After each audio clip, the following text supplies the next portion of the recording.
How you doing? This is Hybridsteel. Thank you very much for joining me in another Hydroneer video. So, I know it's, not a lot has changed. It's 1.7 now. There are a few little bits and pieces, and I've already run through all that, fishing and everything else. But I want to talk about the drills. I want to talk about Goliaths, and I want to talk about Davids, and the best ways to really set them up if you're looking for a profit build. And the reason why I'm saying profit build is because people build these for aesthetic reasons. At the end of the day, that's up to you. That's completely fine. But if you want profit, I would say this is probably the best way to do it. So, basically, here's a ram drill. Ram drill with 100% worth of pressure in the back, fires faster, does not get you bigger rewards. And if you put 100% worth of pressure into the back of it with a ram drill, it doesn't really matter. The rewards are basically the same. You might see a tiny bit of an increase, but it's nothing to write home to your parents about and say, hey, look at me, I'm proud. The best part about this setup is it's simple, easy for anyone else to set up. Take a ram drill, take a pressure tank or 3 pressure tanks or however much pressure you want to slick into the back of it, run it through 3 grinders. You don't have to put the spaces between it because it's a smaller piece of dirt. The refresh rate on the grinder actually breaks it down faster. It's all good. You don't have to worry about it. But I always put the spacer between because I have OCD tendency. This will make you, with this setup, if you have 10 of these or this setup, you're probably looking at around $50,000 to $60,000 every 5 minutes, because I've already done that experiment as well, and nothing's really changed since then, which is why I'm finding this easy to do this guide. Basically, if you follow this setup, you're making money, and you're laughing all the way to the bank. Now, it's going to take you a little while to earn some money, but at the end of the day, it's all good. It's actually not a bad little setup. Basically, a ram drill setup, if you're looking for profit. If you're looking for aesthetics, build how you like. Honestly, if this game is all about building however you want. I always build to profit because I want to see what you can get with the smallest amount. Now, I haven't done one of those just yet, but this is the bare necessities of what you want to do when you're forced to basically just earn a shed ton of money very quickly. Alright, so ram drill, 3 grinders, into your harvester, boom. And on a run of 10, 55 grand to 60,000 every 5 minutes. Let's go down the hole. Ding! Menswear. Right. If you get that reference, down in the comment section below, I'd love to see those people who got it right. Anyways, so this is a Goliath setup. The reason why I went for a Goliath setup like this is because, number one, I didn't want to keep faffing around with these, right? If you know what these are, then you're all good. These are your bog standard power chambers, but they come with a door. Not a big fan of the door. I'm not, I've used them. They're okay, but once you get into the fact that you can get a reactor and you can hook them up with a powered booster, you don't need to worry about power anymore. It's 100%. It's guaranteed to make your drills and everything you do work better and faster. So, Goliaths, I always have them buried like this. So, Goliath here, David here. The reason why I have the David set sideways and with the power cable facing up is because that is as low as I can get the David in this place. If you were to use a David with the door on the side of it, then you're going to have to push that button and try and get a powered crystal in there, which is quite difficult to do. So I always opt for power Davids on this sort of build. So what have we got? First off, we've got our water pipe coming from all the way up on top. This actually runs at 0% pressure. There's no pressure in this until you get to here. So this water flows into the reactor and then it powers up through here to here. Power goes into the power here and it goes into the powered David below. Now, the reason why I mount it sideways is because the meatball that the David produced doesn't go anywhere. It doesn't shoot straight up. It doesn't shoot side to side. It shoots straight into the ground. And that means if you mount your Goliath above it, then the drill will retract down into that and then it'll go up and down. It'll just work in this one little knob. It'll go through like 3 rotations and then it'll reset. Another one will come out and then it'll go through another 3. So not a bad little setup if you're just more happy with things like this. Now, we've put the power booster straight into the back of the Goliath because this thing runs now at 28 seconds instead of, I think it's like 38 seconds or 40 seconds without the power. So 28 seconds with 100% worth of boost and it's all good. And then our water pipe is still running at 0% pressure here until we hit this, which is hitting at 100. Then it's take -2 into the conveyor belt, so these are running at 98% and all right. And then just to give the line another boost, you want to put a booster right into the back of the harvester. Now, if you haven't seen my video on 100% worth of pressure and the reasons for doing it and the reward value and so on and so forth, the video is in the description box. You can go and check that out after you've seen this one. Obviously, we want to go through the rest rest of the information first. And basically that explains the reasons why you want to power up the harvester early instead of like powering up everything else.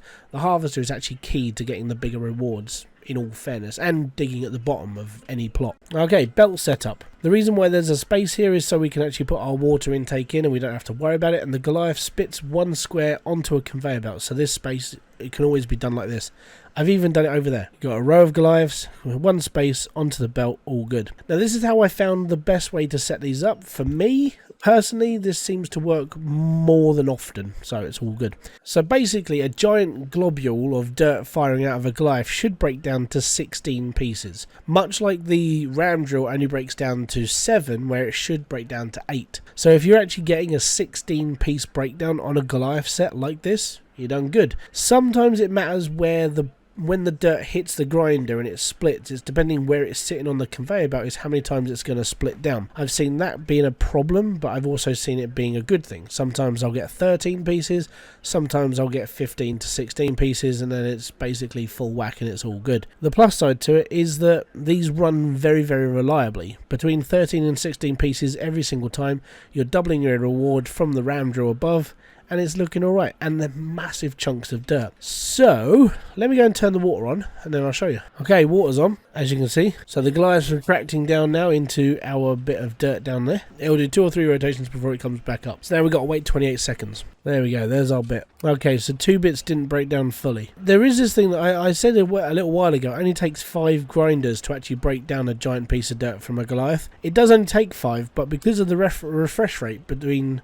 each grinder, you need 7 really, and that, unfortunately, that just comes down to, well, a setup really. Right, let's have a count up and see what we got. So we got 14 pieces out of that, which isn't bad. 14's a good number, so that's fine. And then what we'll do, we'll whack this all off, and I'll run it again as a part 2 experiment. And there we go, we got 15 pieces this time, so that's not too shabby. So instead of 14, we got 15. So we got that 1 extra piece because one of the other pieces broke down properly. So this is the problem with this setup. It's depending on where you put your grinders and so on and so forth, and depending on how long you want your conveyor belt. I always go for this sort of setup because I'm guaranteed between 13 and 16 pieces every single time. It doesn't really bother me that it's not consistent, and the reason why is because it's more profit than a ram drill build, you know, unless you run ram drills at full tilt, and I'll show you that in a bit. So there you go, 1 piece only broke down wrong. There you go, not too bad. So we should be looking at 15 pieces of dirt, 15 reward. There we go, 15 pieces. So that's not too shabby. So like I said, it goes anywhere between 13 and 16 for this build, and it's all good. If you can optimize your conveyor belt so you're able to get 16 pieces out of each one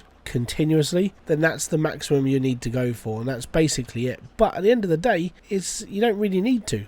It's on the plus side to having a Goliath build is it whacks out more profit than it does than a ram drill, which it's supposed to because it's a Goliath. And the deeper you go, the better you are. The whole thing with like depth when it comes to a drill build is that with a ram drill, it doesn't matter where you put it. It's always going to get the same amount of reward. But a Goliath drill will always get bigger rewards the lower down into a plot it goes. The best plot to do this is actually at mildew. And mildew is the one with the water that's underneath. The reason why it's the best is because of that water.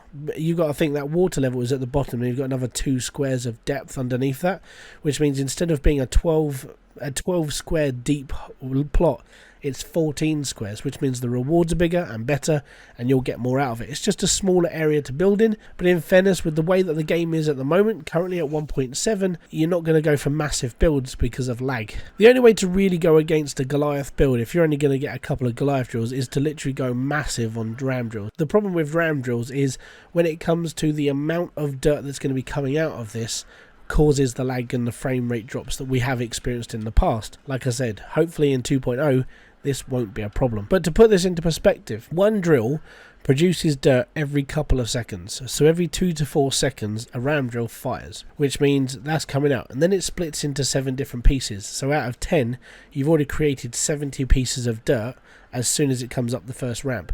Within the time that it's actually gone through the last grinder, another piece of dirt has fired, which means by the time it gets up to here and starts processing through to the harvester, you're looking at 140 pieces of dirt, which will cause a little bit of lag. In some cases, a lot of lag, depending on how good your computer is. At the end of the day, a build like this will gain you profit, and a build like this downstairs as a Goliath build will gain you mass profit. It comes down to what you're comfortable building and how your computer can handle it ultimately. But down here, underground, this sort of build with Goliaths is a moneymaker, straight up, and you can't really go wrong with it. Hopefully, this has helped you. If you've got any questions whatsoever about this game or whatever I've spoken about in this video, or any things that may be bugging you about the game, let me know in the comment section below. I'd love to hear your thoughts. And the reason why is because when it comes to people asking questions, it gives me then more ideas to actually put videos together to help the community understand the game better and play it with a much more better understanding. Like I said, I always build for profit. If you're building for aesthetic reasons, then that's all good. I haven't got a problem with you putting anything anywhere. But if you're looking for specific amounts of profit, the two ways I've showed you are basically the best way. So thank you very much for joining me. This has been Hybridsteel. Hopefully you guys have enjoyed this video enough to hit that like, subscribe and notification button below for all other updates. And I'll see you all in another one. Peace out, have fun, enjoy everything you guys do. Kaboom! Fist bump to you.